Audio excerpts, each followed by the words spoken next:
now it's time for us to jump into the entertainment segment. But before we do that, I'd like to say we have a birthday message, actually. Happy, glorious birthday to Kwabena Boateng of Wave Sonic Studio. More grace. Okay, so joining us in the studio, we have Eko Kumsin, who's the co-host of 30 Minutes right here on Citi TV. Hi, Eko. Hi, Chris. Well, Hi, why? What's wrong with you? I'm tired. You're tired. Why are you tired? It almost sounds funny. No, the Easter is gone by so fast. And I saw you yesterday Yeah, so I've not had like actual at the rest. Easter Orphanage program. How was it? It was so beautiful. It was amazing. I enjoyed myself so much. I was a servant on there yesterday, so I had such a good time. And for me, the highlight for the Easter Orphan project was the fact that the kids didn't just receive from us; they gave us some entertainment to enjoy with some drama series. The drama, like the drama, like the play was so beautiful. And for me, how creative those kids are was just it stood out for me. One of the things that they did that really was awe. I was like, oh, so when you're having a play, you have these curtains that people the cast are supposed to be behind and everything. We're in an open space. And you know what these kids did? They had a wooden structure. It's like a frame. frame. And then they covered it with a cloth. And they were behind the cloth. And so two people held it here and here. And then now people come back from that and come and act in front of it and they go back. I found that interesting because it means that they've seen something that they're trying to do a representation. Exactly. So it was so beautiful. Some of the kids were singing some really good songs like Black Sherry's Elufoa. A kid, I doubt he will be more than 10 years, and he could sing it word for word. Wow. Well, that means we have hope for the creative industry. I mean, the future of the creative industry is bright in Ghana. It's bright. And all the way in Choto, those kids were amazing. But hey, the Easter festivities are here. We just finished enjoying them, but it looks like some people have been in the news for the bad reasons. I woke up this morning and I saw videos of Stonebwoy coming at the airport, and all that. So he was, so Stonebwoy went out with his family, and they went to have a good time Easter Monday, like he likes to do. And I think he's such a good and a beautiful family man to watch. Like you think he's an artist, so he'll be so far away from family, but he's so intact, he's so connected to his family and everything. And so he was out with his family, and then some people decided to, fans, just wanted to get close and, oh, yo, Stonebwoy and everything. But it looks like he was unhappy with how they accosted him, let me put it that way. And so let's check out this video, and we'll be back to see whether it was right for Stonebwoy to do that or it was wrong for him to do that. So, let's take a look at this video, and we'll be back to, go into it.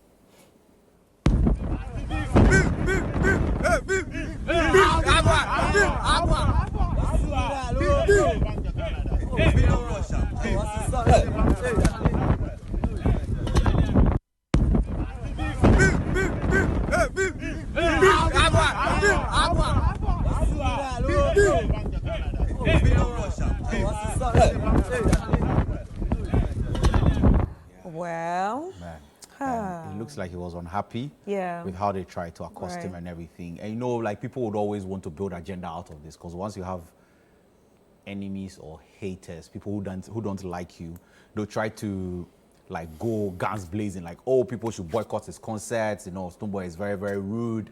When he's not on camera, he's very, very rude, but when he's on camera, he's the nicest person and everything. Well, but then again, he was on camera. But he was on camera. He knew they were videoing him. He knew they were videoing him. Maybe he didn't like the whole video. So actually, what happened is that the people wanted to capture a video or pictures with him, right? But then they didn't do that in a very civilized way. Let me put it that way. And when you say civilized way, what's the manner in which you expected them to do it? Celebrities come around. We always want to take pictures with him, but I don't run to him yo, picture, But that's not what the guy did. So actually, they wanted his car to stop, and then they started banging on the car. Oh, right. Do you understand? And so one guy who was actually with Stonebwoy, that's OG, that's Stonebwoy's right-hand man, actually put out a tweet to explain what actually happened. That's what got Stonebwoy to react that way. So apparently his kids were in the car. So when they started banging on the car, they panicked. Right. So Do you that's understand? there's So a there you tweet have by it. So that's a OG tweet, yeah. there. Yeah. So he says, laughing aloud, I don't even like talking on here, but I see what you're trying to do, and it's mad funny because did you know he had kids in the car and they started crying because they had a panic attack with the way they were banging on the car. Good luck. So sometimes I feel like we try to put out half stories out there so we'll be able to generate some traction. But also let's cut in some slack for some of the artists sometimes, you know. Well, we forget that they're human beings. Exactly, Yeah, we forget that you they're know. human beings, and sometimes they need their space. Yeah. And yeah, if they really did that, like banging on the door, I Yeah. think that's encroaching on his, You know, boundary, yeah, and that's not and cool. you know, sometimes let's be nice in some of these things. The last time somebody did something, I was just like, yo, like, can't you see he's like busy with something? So Stonebwoy, it was the same Stonebwoy, he was on the phone. You know, he was talking to someone, you could see like it was something that was very, very urgent and, you know, needed some attention. And then somebody was like getting close to him, was like trying to, you know, pull him over, like, yo, let's take a picture. Like, and so I was like, yo, like, chill, you know, because you don't know what he's talking about, you don't know what he's doing. And sometimes let's be patient with some of the artists, you know. The fact that they are artists and they are celebrities and everything doesn't mean that they are at our beck and call when we need them to do something So for us. my take on some of these things is very simple. Sometimes people are just rude. Okay, people are just rude and they are selfish. A lot of the times you find out that even the picture that he's taking is his own selfish agenda. Exactly. There's no Yeah. true Exactly. love for Exactly. the artist. Exactly. Do you see? Exactly. There's no true love for the artist, and for me, it's problematic. You know, and that's why I don't begrudge anybody for having as much security around you as possible. Yeah. You know, because at the end of the day, listen, you have your life, you have a family. It's your craft that has brought you This this far. level of, you know, Attention and attention, clout and everything else. everything, yeah. But the craft is the same thing that can kill you if you're not careful. Exactly. Right. So you have to put things in place to make sure that you're safe and your family, more importantly, is safe. Yeah. Yeah, like know? talking about that, I saw one video on Instagram, an American rapper, Slim Thug, he used to rap in those days, where they actually arrested a stalker in his house. She came into his house. She's been stalking him for months, Yeah. and she had the audacity found- to come found a way inside to a enter house. the house. Not, I didn't mean the compound. Yeah. In the house. Yeah. But that's breaking it into. You know, and then walking around the sitting room while he was It's just- recording. it's So just- yeah, it's just I understand that crazy. he's Yeah. doing this to protect his family, Yeah. and sometimes fans or what they Fan call them, base. fan base, Yeah. they really need to, take a No, step down back it- down it a sometimes little bit, you and know. read the room. Is it the right time to do Exactly. it? Like, No, read the room. Know what's happening. No, but No. you are saying read the room to people who understand what that even means. The people you're talking about, Well, they don't understand what well, you're talking read the room. They well, don't understand what read the room is. Charlie, you know, sometimes Yeah, it just goes. And you know, once this thing happens, then they're like, oh, I was going to take picture with him, cry. He was rushing He's himself rude, and everything. yeah. But you know, you don't like. If this counts as rude for you, then I'm willing to do even worse than this because if you come banging on my car, like on my car, Yeah. and I have kids in there, and the kids begin to panic, Yeah. I'll come after you. Yeah. And that one, me, Eko Kumsin, I'll do it anytime, any day. My sisters, my siblings, my mom, don't put their security at stake. Don't make them feel like they are not safe. You know, so people should, like, when you want something, just be polite about it. If you are polite and the person walks away, then you have the right to say that the person is rude. But if you approach me rudely, I'll be rude back, and then it will be rude against rude, And that's and it. I think that people also don't realize that in their exuberance and in their excitement, Yeah. they may be creating panic and To someone fear else. for somebody Yeah. else. Yeah. For them, they're just excited, and it's like that's all they can They're thinking see. about. That's all they see in their vision. It's excitement. Meanwhile, your excitement is creating fear and panic for somebody else. next Yeah, person. yeah, true. Because when it comes to public figures and stars, sometimes they forget that they are public figures. They're at that moment they're just human beings, so they can see you approaching a certain way. And Yeah, they're like, they will- yo, chill, please, like, wait, you know, what's like, am I happening? safe? Right. Am I secured and everything? So, please, like, if you're out there and you're watching, please know that they are also human beings. They are celebrities, but they are human beings. So let's try and down it down a little bit. I mean, moving on to our, second thing. For me, I'm very, very excited about this very one because Burna Boy seems to be like flying high. it up. Yeah. Oh, nice part, You see bro. what you did there? Yeah.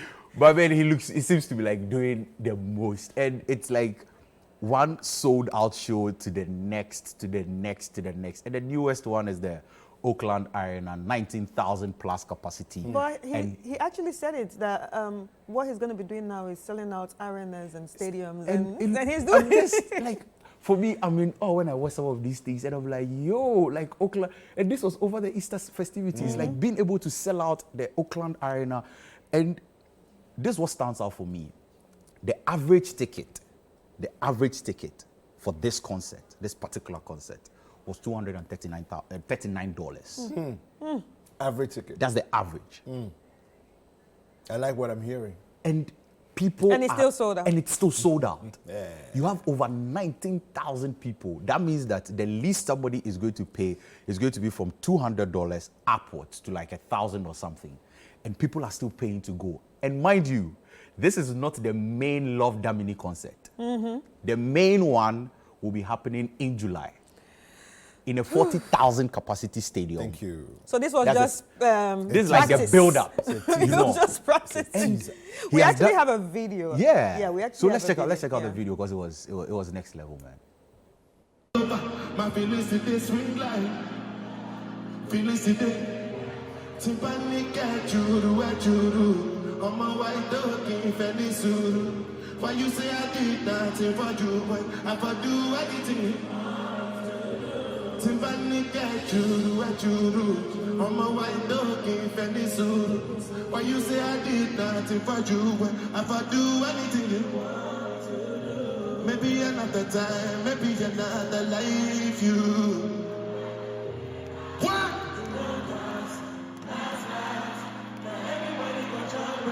Have to say bye-bye, yo.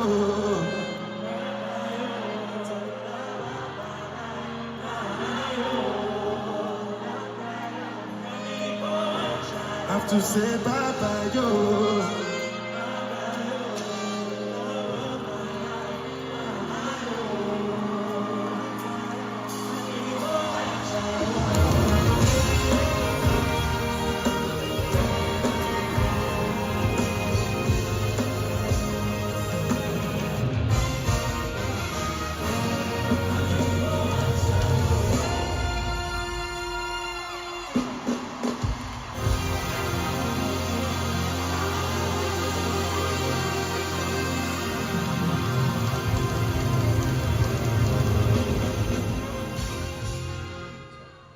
Wow. So that's how he ended the concert? Yeah, Bye-bye, that's how you. it's bye-bye, you. Don't Bye-bye, you. I need you go and shy you. That's how he signed out of the concert. My goodness. And this is not the main concert. Yeah. Like, I wanted to sing home. This Yeah. is not the main concert. And I keep asking myself, like, how are the Nigerian acts able to do this over and over and over? And they keep outperforming themselves the next show. Because it did Madison Square Garden, one night with One Night in Space. Yes. And then Yes. you've come to do Oakland. And the main one is in July, like July 8th, and it's going to be at the Citi New York City? field. Yeah, New York City. Yeah. And I'm just thinking, like, you've been to Oakland, I think it's in San Francisco, so now you're going to move to New York. And how is this guy able to do it? Like, that's the question I keep asking myself. I think he has a good team. I think But he has a good is team. it just about Is it just the team?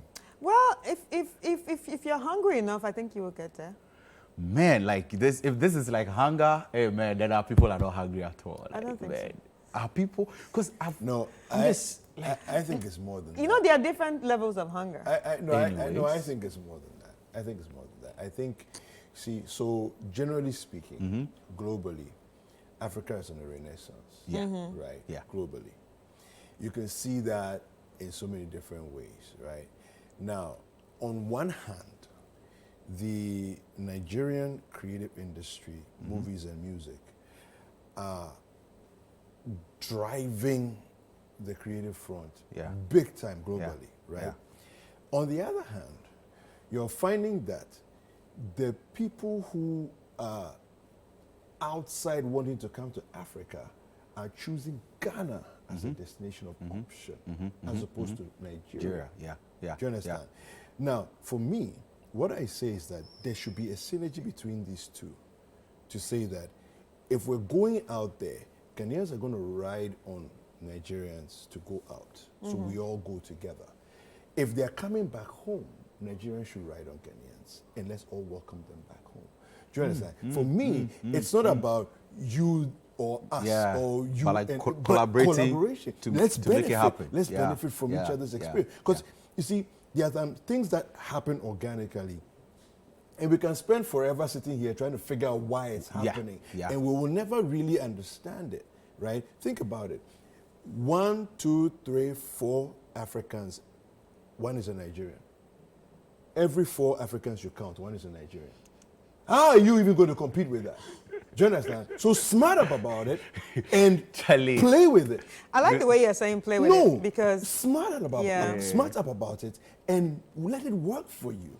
Well, I agree with what you're saying, especially for the fact that we just heard that Afro Nation is going to Nigeria. Yeah. So if Afro Nation is going to Lagos Nigeria this year, exactly. So if Afro Nation is going to Nigeria, we have to. I mean, Ghanaian acts have to find a way to also be on it and go create that network that we're talking about. As that. You can't fight that.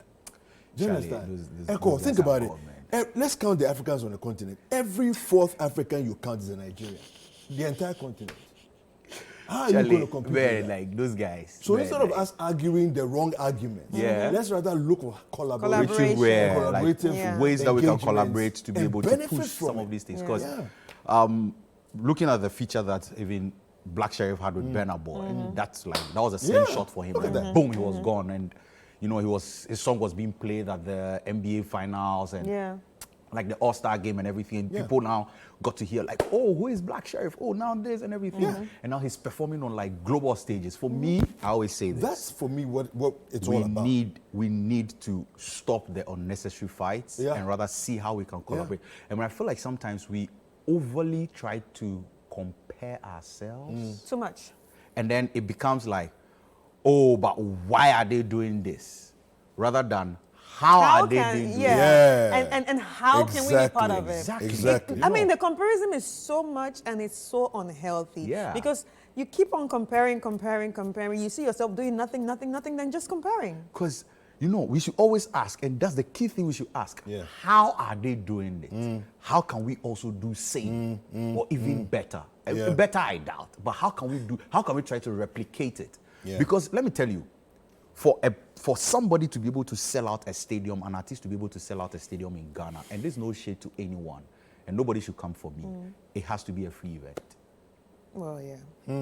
If it's going to be paid, if it's going to be paid, then they should be looking at doing it in an enclosed area. And this is the place where I feel like we need to now start breaking out. Burna Boy is now saying that he's done with enclosed areas. He's now going to stadiums and arenas. Oh my God! Like that should tell you like the next level. And for me, I'm really looking forward to July 8th. To be honest, like the Citi Field, Love Damini main concert. It's going to be something else. It's going to be something else, man. I feel like One Night in Space, we thought we had seen it. But Love Damini, Citi Field, July 8th, is going to be something else. So, Charlie, that's been it for me, and thank you guys for having me here. Thank you too. Thank you. All right, so we've been having this conversation with Samuel Echo Cool. Charlie. Why don't you like the Samuel though? Please ask me. Thank you. What did you say? Brass Sammy. Okay, so that's it with Brass Sammy this morning.